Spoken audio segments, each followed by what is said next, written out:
Next, you see a pregnant woman. Look closely on her clothes, on her belly. There might be a safety pin fixed on her clothes, on her belly bump. And do you know why?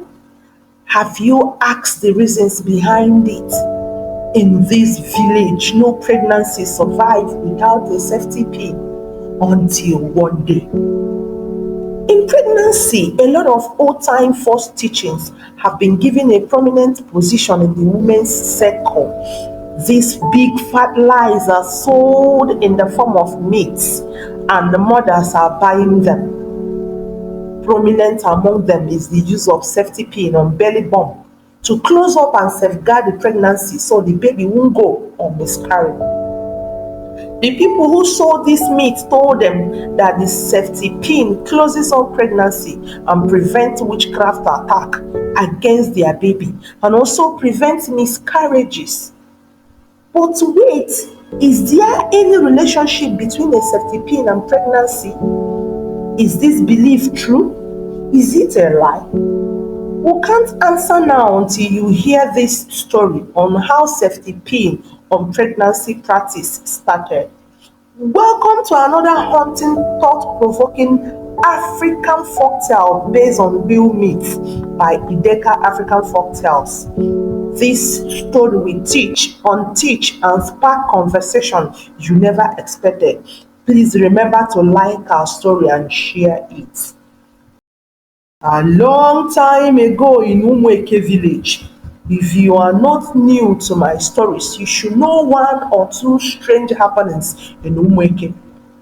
That time I told you where every dead nurse rose from the mortuary to birth newborn babies in the hospital, and where an evil uncle buried his beautiful niece alive on her wedding night because of her beauty.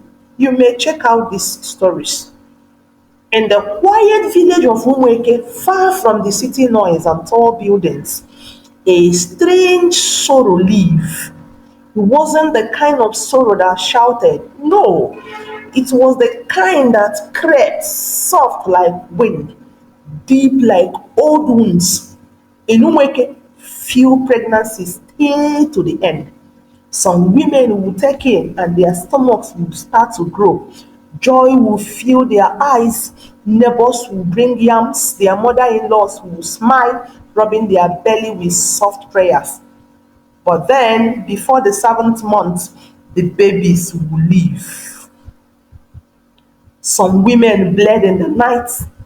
Some scream out in pain and woke up with flat stomachs.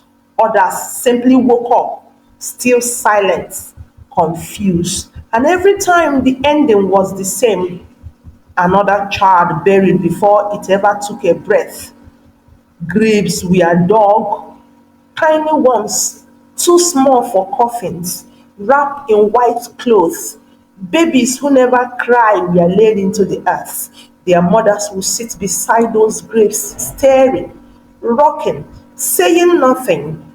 Only their eyes spoke, eyes that carry stories no mouth could tell. The men of the village started to blame the women. You are weak.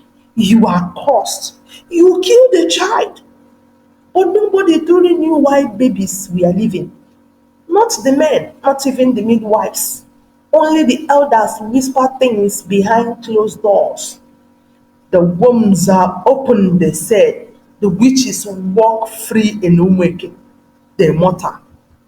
They believed spirit roamed the land, spirit who fed on unborn children, spirit who hated joy. Some said the trees around the village held the spirit of jealous women who died childless and now stole pregnancy to fill their lonely souls. No woman could prove it, but every woman felt it. That fear, that chill, that strange sense that someone unseen was watching, waiting. And many stopped trying. Some ran away from Umweke hoping for better luck elsewhere. But those who stayed live in fear, fear of joy. Because in Umweke, joy never lasted long. Just few joy. And so pregnancy became a silent war, a dangerous hope, a secret fight between a woman and whatever darkness walked the land at night. Her name was Mama Awele, but the villagers had another name for her, Nwanyorinwa, meaning the woman who eats her babies. She had lost 5 babies in raw, 5 pregnancies, in miscarriages. The first time people console her, the second time they say it was bad luck. By the third, they began to whisper. By the fourth, the whispers turned to stones. By the fifth, her husband people spat when she passed. She's cursed. She's a witch. She eats the children in her womb at night. And no one wanted to hear that Mama Awele cry herself to sleep every night. That she washed tiny clothes that were never worn. That she prayed to every god, every ancestor, every spirit, and still nothing. Even her husband began to look at her differently. He stopped touching her, stopped talking. One night he called her a name, waste of a woman. That night she packed her wrapper, wore no shoes, and walked into the forest, deep, deep into the bush beyond the reach of prayer houses and churches. She found it, a small shrine built from mud and old bones. Chickens walked around it like it was home. A thick smell of blood and incense filled the air. And there, sitting on a carved stool, was the native doctor. Old, black eye with smile that showed no joy. She begged. She wept. She held his feet. Please, I want to have a living child. I am tired of miscarriages, to the dreams that are never fulfilled. She said, I will do anything. He didn't give her powder. He didn't give her a charm. He didn't tie any red cloth around her waist like others did. Instead, he reached into a small dusty calabash and pulled out something strange. A safety pin. Yes, just an ordinary safety pin, the type you used to hold thumb wrappers or baby napkins. Peg it on your belly, he said, every day until the child comes. Mama Wele stared at him confused. That's all? She asked. When next you're pregnant, don't leave the house. Don't go to the market without wearing it on your clothes near your belly bump. He smiled and said, the power is in the believing. Your womb is not just a womb, it is a door. This pin, it closes it to the evil ones. She didn't argue. She took the pin, thanked him, and walked back home. Her stomach empty, but her heart full of strange hope. The next time Mama Wele got pregnant, she did as told. Every morning she clipped the safety pin to the wrapper that covered her belly, sharp side closed, pointing outward. She didn't miss a day, not one. 9 months passed, and for the first time in her life, the baby stayed. She gave birth to a strong, loud baby girl with fat cheeks and curious eyes. The village rejoiced. Her enemies went silent. Even her husband knelt to thank her. But she never told them the full story. She said nothing about the forest, nothing about the native doctor, nothing about the sacrifices he asked her to make before handing her the pin. She only said, I use a safety pin and the baby stay. I also ate these fruits always and I avoided these seeds. Mama Wele added but gave more emphasis on safety pin which was still fixed on her wrapper even after childbirth. And that was all it took. For the first time, Awele carried her baby to full term. 9 months, full 9 months, healthy child. The village rejoiced. Her enemies bowed. But she never told them the full truth. She said it was the pain, but left out the blood, the chanting, the river sacrifices. From that day on, other women began to copy her. After Mama Wele's miracle, everything changed in Umweke village. Her baby girl, chubby and alive, was proof that the pin worked. People didn't ask too many questions. They didn't care how or why. They only saw what they feared the most. It disappeared. The cause of empty wombs. After Mama Wele, every pregnant woman in Umweke wore a safety pin. Wives were forced to wear it. If a woman miscarried, people say she didn't wear it or she didn't wear the safety pin right. Pins were sold at market like gold. Midwives refused to help women without safety pins. And every pregnant woman in the village pinned their bellies. It didn't matter if you were rich or poor, young or old. It didn't matter what your beliefs were. If you were pregnant and you wanted that child to live, you wore a safety pin. Husbands became the enforcers of the myth. Some would shout if they saw their wives without wearing the pin. Are you trying to kill our baby? Do you want to bring shame to this family? Go and wear the safety pin on your wrapper. One woman, Ngozi, forgot to wear hers once. Her husband locked her in the house for 3 days and beat her with his belt. Until you start respecting the pin, you don't talk to me, he said. No one intervened. Everyone agreed she was lucky her husband cared enough to remind her. If you miscarried, it was your fault.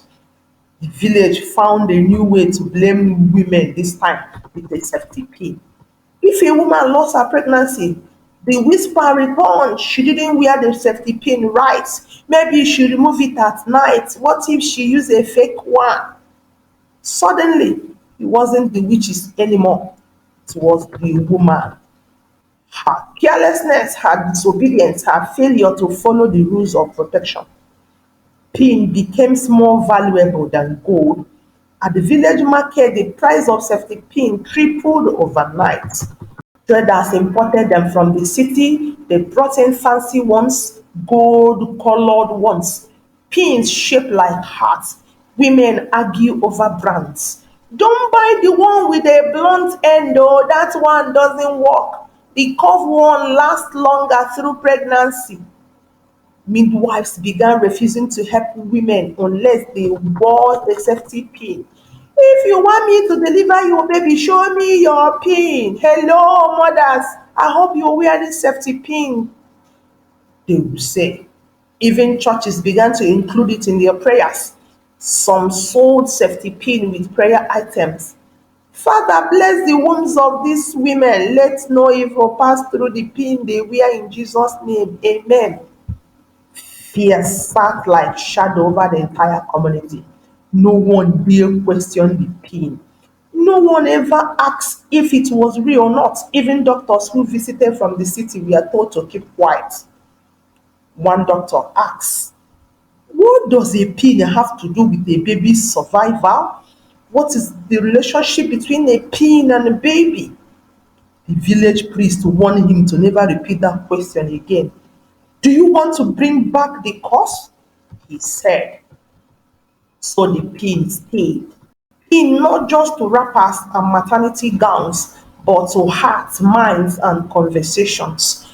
The people had found comfort, not in truth, but in control and fear disguised as protection. Until one day, a woman surfaced in Umweke. Her name was Amaka, young, educated, brave. For years, no one questioned the pin in Umweke. It was law, it was life. Then one day, Amaka came home. She wasn't like the others. She had gone to the university in the city, wore glasses, read books that didn't have prayers or spells. She spoke calmly, but her words cut deep. This is not medicine, she said, holding up the safety pin. This is just a metal, a myth, a lie our mothers believed because they were desperate. A big fat lies our mothers believed because they were desperate. The women stared at her. Then the men scoffed. The elders grew silent, then angry. This is not how we do it here, oh, ma'am. Amaka didn't just speak, she refused to wear the pin. That was what made her dangerous. She walked the village boldly, her belly beginning to grow, without a single safety pin on her gown. It is a matter of faith, the pastor warned. It is science, she replied. The pin does nothing. Miscarriages are medical, not mystical. The village exploded. Some called her proud, others said she was possessed. Even her own mother cried at night. Do you want to bury your child like I buried mine? I am not you, Mama. And times have changed. We are in the age of technology. But you know, my time did not change beliefs. The elders called meeting. The whole village gathered under the old Iroko tree. Chickens clucked in the background. The air was tense. Amaka stood barely showing beneath her wrapper, bare of pins. I will carry this child to full term, she said, without metal, without your fear, without superstition. The held elder, Papa Oduka, tapped his walking stick hard on the ground. You insult the spirit.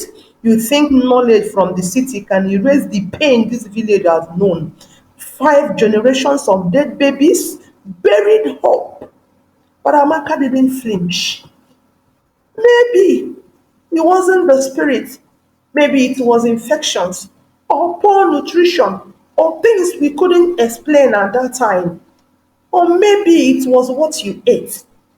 Or the answer is not on this. She held up a rusted old safety pin. This is not a cause. Please, my people. And the rift grew. Old women muttered in the corners, crossing themselves and their children.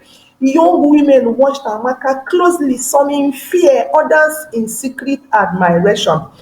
Was it possible? Could she really survive pregnancy without wearing a safety pin? The market grew quieter. Few women bought pins. Midwives whispered behind closed doors. If Amaka loses that baby, did we finish how?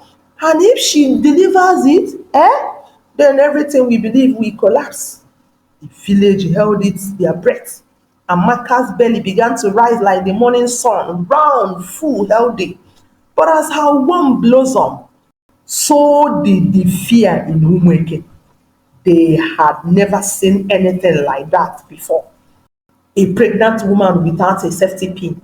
It was like watching someone walk barefoot through fire and not got burns. The village reacted. Women crossed the road when Amaka walked past. Some spat on the ground, others whispered behind their wrappers. She is tempting the spirits. This girl wants to die and carry the child with her. She thinks her education is stronger than curses. Children were pulled away from her. Mothers warned their daughters, don't talk to her, oh, you might catch her pride. Even the church women who preached faith in God looked at her belly and shuddered. Even Jesus won't save a proud heart, they said. Ramaka kept walking. Her strength was mistaken for pride. In truth, Amaka was afraid too.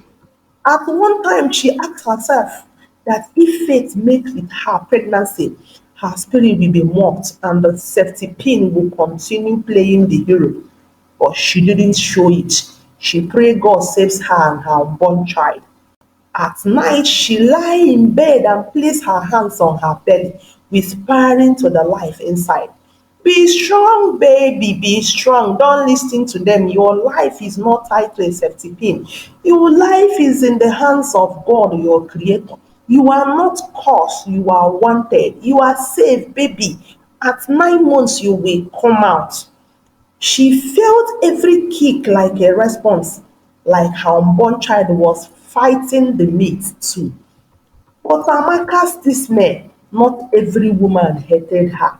Some watched in silence from behind raffia curtains. They longed to believe like her, but they had buried too many babies to dare such boldness. If she succeeds, one young woman whispered to another, maybe our mothers were wrong. But they didn't say it loud, not in Omoeke, where questioning the old ways was like slapping the ancestors. And so they waited, not in support, but in suspense. With every passing month, Amaka didn't just carry a child, she carried the reputation of generations. If she miscarried, if she miscarried, they will say, we told you. If she delivered safely, their belief system could begin to crack. And so they watched and whispered and waited. And it came, birth pains. Was a night like no other in Umweke. The sky wept, thunder cracked the heavens like broken calabash. Lightning flashed across the village like angry spirits searching for someone. And in the heart of it all, Amaka went into labor. She screamed once, ah, then twice, but then no one came. Not even the midwives, not even her own mother. They say she shows her path, let her walk in it alone. Oh. She wanted to prove a point, let her prove it in the dark. Inside her mud hut, lit only by a flickering lamp and the fire of her courage, Amaka knelt on the cold floor. Her water had broken, her body shook. Pain racked her spine like punishment from the gods. Pain racked her spine like punishment from the gods. She didn't believe it. Yet she fought, she pushed, she ran, not like a cursed woman, but like a lioness. And just before dawn, a cry broke through the rain. A baby's cry, loud, clear, and alive.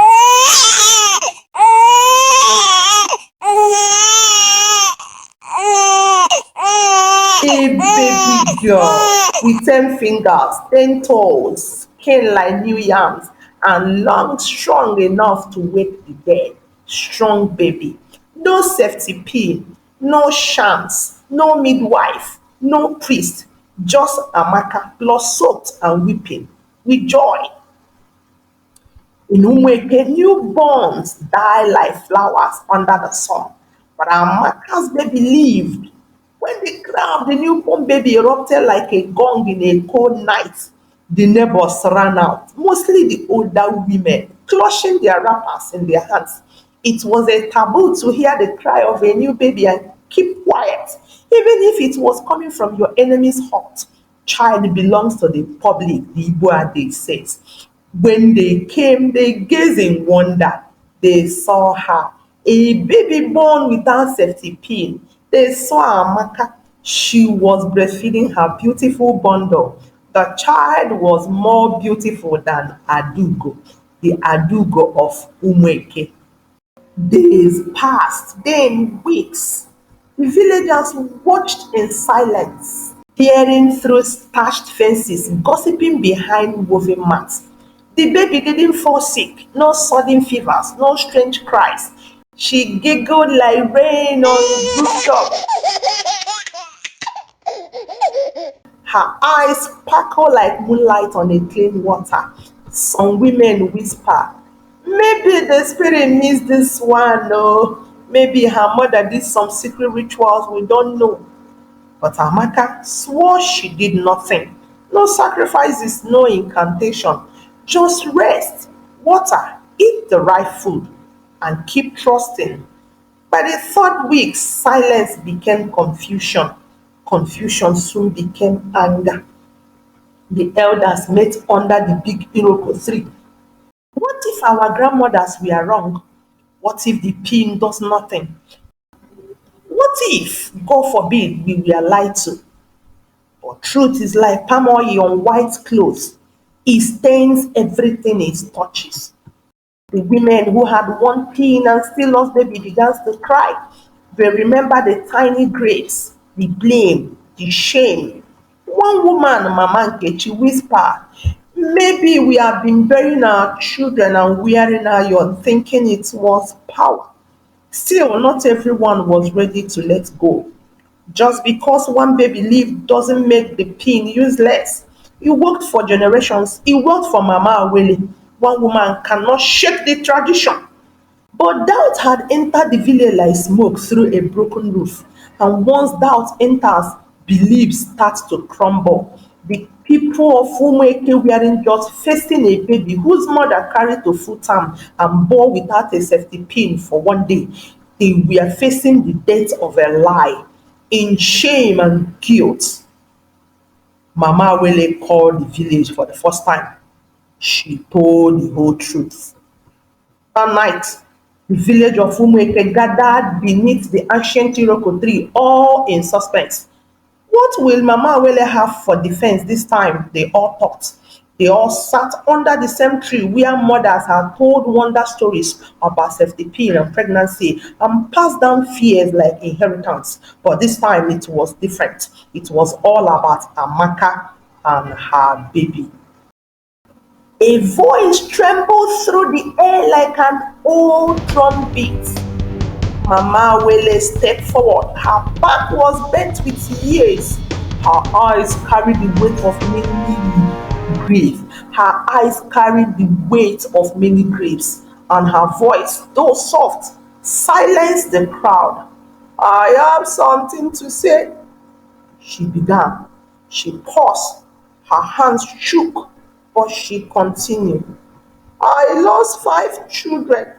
And when I couldn't bear the pain, I went to the forest shrine. The native doctor didn't just give me a safety pin. He made sacrifices, real ones, things I can't even speak of in daylight. He also gave me some herbs which I drank till I gave birth to all my children, all my living children. And the crowd gasped. I wore the safety pin, yes, but the power wasn't in the metal alone. There was more to it. Sacrifices of blood were made before he handed it over to me. And he told me the safety pin will help to pin the child until birth and also prevented the attack of the witchcraft. But it's not the metal that worked. There was something darker backing it. I lie and you all believe me. There was another part I never let you take serious. It is about what the pregnant women here eat. The herbalist forbade me to eat certain seeds, some hot seed like alligator pepper, and drinking of libation gin with my husband, which is a tradition here for every woman to take with their husband every morning before any other activities. In Umueke, it is a tradition that a wife must partake in morning libation with her husband before every other day routine. This libation and morning prayer included the use of hot gin and the alligator pepper known as oseoji in Igbo dialect to pray, and the women must eat and drink from them. But Awele was warned by the native doctor to desist from eating or drinking from the libation until she gave birth. I was told that some of the food we ate here as morning traditions are harmful to the unborn child, not healthy for pregnant women. But I didn't reveal this one out of fear. Awele said, her voice cracked. And because of that lie, you carry fear like pregnancy and wore safety pins like they were salvation. She fell to her knees and wept. Silence swallowed Umweke. Then one woman stepped forward. She unclipped the shiny silver pin from her wrapper on her big baby bump and dropped it on the ground and walked away. Then another and another. No wonder. Anytime I ate alligator pepper, I feel hot sensation in my stomach. And the next thing I will begin to spot. And nobody told me. The same thing the hot gin does to me. Oh. And Amaka was preaching about it, but we didn't give her listening ears. She said alcohol consumption is harmful to unborn child. Another woman cried. And so safety pins fell like raindrops from pregnant women's wrapper. Soft clings on the dusty soil. Some women cried, some laughed nervously, some still looked over their shoulders, afraid the spirit would strike and continue to wear theirs. But no thunder came, no shadows rose. Instead, there was a sound no one expected, a baby's gurgle.